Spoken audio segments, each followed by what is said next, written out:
శుభమస్తు. ఈరోజు మనం విశాల విశ్వంలో జరిగే ఒక అద్భుతమైన, అదే సమయంలో మన జీవితాలపై తీవ్ర ప్రభావాన్ని చూపే ఒక ఖగోళ పరిణామం గురించి ఈ వీడియోలో వివరంగా తెలుసుకుందాం. మనమందరం ప్రస్తుతం పవిత్రమైన భాద్రపద మాసంలో ఉన్నాం.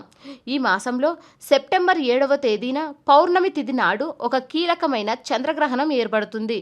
పౌర్ణమి రోజున సంపూర్ణ చంద్రుడు ప్రకాశవంతంగా కనిపించాల్సిన సమయంలో రాహువు నీడ చంద్రునిపై పడటంతో ఒక గ్రహణం ఏర్పడుతుంది.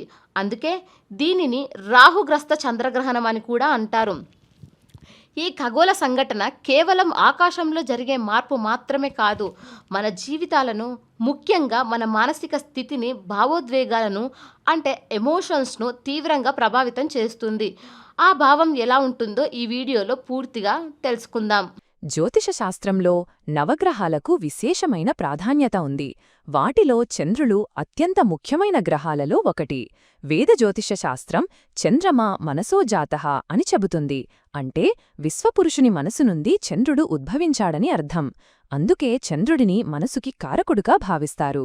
మన ఆలోచనలు, భావోద్వేగాలు, మానసిక ప్రశాంతత, జ్ఞాపకశక్తి వంటివన్నీ చంద్రుడి ప్రభావంపై ఆధారపడి ఉంటాయి. దీనికి ఒక ప్రత్యక్ష ఉదాహరణ సముద్రాలు. పౌర్ణమి, అమావాస్య రోజుల్లో చంద్రుని గురుత్వాకర్షణ శక్తి కారణంగా సముద్రాలలో ఆటుపోట్లు ఎలా తీవ్రంగా ఉంటాయో మనకు తెలుసు. భూమిపై ఉన్న నీటిపై అంతటి ప్రభావాన్ని చూపగల చంద్రుడు మన మానవ శరీరంపై కూడా ఖచ్చితంగా తన ప్రభావాన్ని చూపిస్తాడు. ఎందుకంటే మన శరీరంలో దాదాపు 70% నీరే ఉంటుంది. సముద్రపు నీటిని నియంత్రించే చంద్రుడు మన శరీరంలోని నీటిని, తద్వారా మన రక్త ప్రసరణను, మనస్సును ప్రభావితం చేస్తాడనడంలో ఎలాంటి సందేహం లేదు. ఈ విషయంపై ప్రపంచవ్యాప్తంగా అనేక శాస్త్రీయ పరిశోధనలు జరిగాయి మరియు ఎన్నో ఆధారాలు కూడా లభించాయి. అందుకే పౌర్ణమి రోజుల్లో కొందరిలో మానసిక ఆందోళన, భావోద్వేగాల తీవ్రత పెరగడం మనం గమనిస్తూ ఉంటాం. ఇక చంద్రగ్రహణం అనేది ఒక సాధారణ పౌర్ణమి కన్నా కొన్ని వందల రెట్లు శక్తివంతమైనది. ఈ సమయంలో చంద్రుడి శక్తికి ఆటంకం కలుగుతుంది కాబట్టి మన మనస్సులు మరింత గందరగోళానికి, అశాంతికి లోనయ్యే అవకాశం ఉంది. ఈ చంద్రగ్రహణం కొన్ని రాసులవారికి శుభ ఫలితాలను, కొన్ని రాసులవారికి అశుభ ఫలితాలను, మరికొన్ని రాసులవారికి మధ్యమ ఫలితాలను ఇవ్వబోతోంది. ఈ క్రమంలో మనం ఇప్పుడు మకర రాశి వారిపై ఈ గ్రహణ ప్రభావం ఎలా ఉండబోతోందో విశ్లేషిద్దాం. మకర రాశి వారికి ఈ చంద్రగ్రహణం మధ్యమ ఫలితాలను, అంటే అటు పూర్తిగా మంచివి కాకుండా, ఇటు పూర్తిగా చెడ్డవి కాకుండా మిశ్రమ ఫలితాలను ఇవ్వనుంది. మకర రాశి జాతకులకు ఈ గ్రహణం వారి రాశి నుండి 2వ స్థానంలో, అంటే ద్వితీయ స్థానంలో ఏర్పడుతుంది. జ్యోతిష్య శాస్త్రంలో ద్వితీయ స్థానాన్ని ధనస్థానం, కుటుంబస్థానం మరియు వాక్స్థానం అని అంటారు. అంటే ఈ స్థానం మన ఆర్థిక పరిస్థితి, సంపాదన, కుటుంబ సభ్యులతో సంబంధాలు, మన మాట తీరు, ఆహారపు అలవాట్లు వంటి కీలకమైన అంశాలను సూచిస్తుంది. గ్రహణం సరిగ్గా ఈ స్థానంలో ఏర్పడటం వల్ల మకర రాశి వారు ఈ విషయాల్లో చాలా జాగ్రత్తగా ఉండాల్సిన సమయం ఇది. మకర రాశి వారికి ఇప్పటికే ఏలినాటి శని ప్రభావం పూర్తయి కొంత ఉపశమనం లభించినప్పటికీ ప్రస్తుతం గురువు 6వ స్థానంలో, అంటే షష్టమ గురువు సంచయించడం వల్ల కొన్ని ప్రతికూల పరిస్థితులను ఎదుర్కొంటున్నారు. దీనివల్ల వృత్తి, ఉద్యోగాలలో సరి అయిన సహకారం లభించకపోవడం, ఎదుగుదల లేకపోవడం, చిన్న చిన్న విషయాలకే వివాదాలు తలెత్తడం, అనవసరమైన గొడవలు, కోర్టు కేసులు, శత్రువుల నుండి ఇబ్బందులు, మానసిక ప్రశాంతత లోపించడం వంటి సమస్యలతో సతమతమవుతున్నారు. కష్టపడి పనిచేస్తున్నా సరి అయిన గుర్తింపు రావడం లేదనే అసంతృప్తి మకర రాశి వారిని తీవ్రంగా వేధిస్తోంది.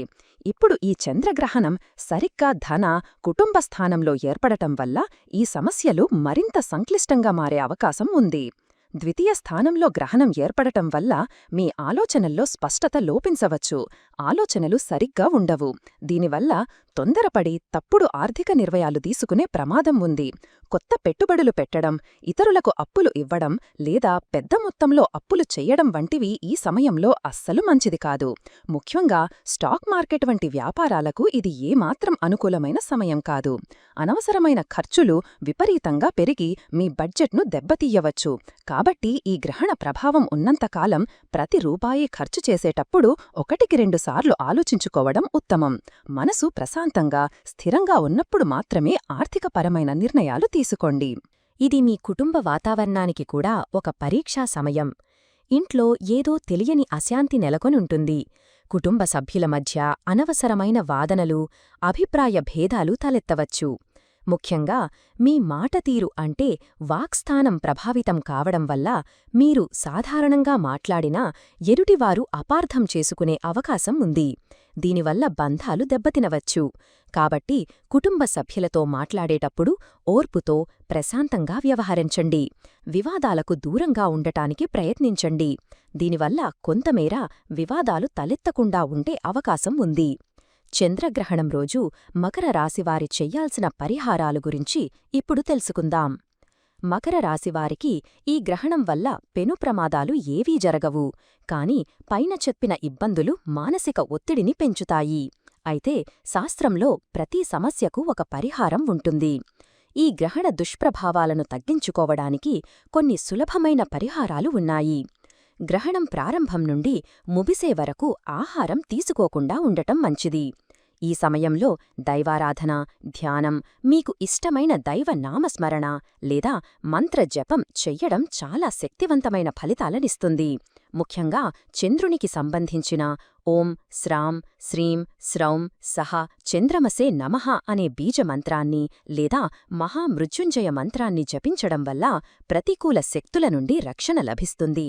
గ్రహణం ముగిసిన వెంటనే తలస్నానం చేసి ఇంటిని శుభ్రం చేసుకోవాలి. ఆ మరుసటి రోజు మీ శక్తి కొలది పేదవారికి దానం చేయటం ఉత్తమం. చంద్రునికి ప్రీతికరమైన తెల్లని వస్తువులను అంటే బియ్యం, పాలు, పంచదార, వెండి లేదా తెల్లని వస్త్రాలను దానం చేయడం వల్ల గ్రహణ దోషాలు తొలగిపోతాయి. మొత్తం మీద మకర రాశివారికి ఈ చంద్రగ్రహణం ఒక హెచ్చరిక గంటలాంటిది. ఆర్థికంగా, కుటుంబపరంగా ఆచితూచి అడుగులు వేయాలని సూచిస్తోంది. మాటలో సంయమనం పాటించాలని సూచిస్తోంది. ఇది మిమ్మల్ని భయపెట్టడానికి కాదు, మిమ్మల్ని అప్రమత్తం చేయడానికి మాత్రమే. సరైన జాగ్రత్తలు, దైవచింతన, దాన ధర్మాలతో ఈ గ్రహణ కాలాన్ని సులభంగా దాటవచ్చు. ఈ సమయాన్ని ఆత్మ పరిశీలనకు, ఆధ్యాత్మిక సాధనకు ఉపయోగించుకుంటే మీరు మరింత మానసికంగా తయారవుతారు. ఈ విలువైన సమాచారాన్ని మీ స్నేహితులు, కుటుంబ సభ్యులతో కూడా పంచుకోండి. తద్వారా వారు కూడా తగిన జాగ్రత్తలు తీసుకుని గ్రహణ ప్రభావం నుండి తమను తాము కాపాడుకోగలరు. అందరూ సురక్షితంగా ఉండాలి. ఈ సమాచారం మీకు నచ్చినట్లయితే దయచేసి లైక్ చేయండి, షేర్ చేయండి. అలాగే బెల్ ఐకాన్ను నొక్కండి. దీని ద్వారా మేము చేసే ప్రతి వీడియో నోటిఫికేషన్ రూపంలో మీ వద్దకు చేరుతుంది. సర్వే జనా సుఖినో భవంతు.